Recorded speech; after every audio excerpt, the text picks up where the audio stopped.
पद्मनाभप्रियां देवीं पद्माक्षीं पद्मवासिनीं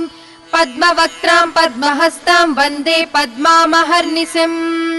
पूर्णेन्दुबिम्बवदनां रत्नाभरणभूषितां वरदाभयहस्ताभ्यां ध्यायेच्चन्द्रसहोदरीं इच्छारूपां भगवतः सच्चिदानन्दरूपिणीं सर्वज्ञां सर्वजननीं विष्णुवक्षस्थलालयां दयाळुमनिशं ध्यायेत् सुखसिद्धिस्वरूपिणी। हरिः नित्यागतानन्त नित्यानन्दिनी जनरञ्जनी नित्यप्रकाशिनी चैव स्वप्रकाशस्वरूपिणी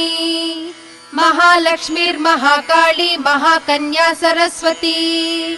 भोगवैभव सन्धात्री भक्तानुग्रहकारिणी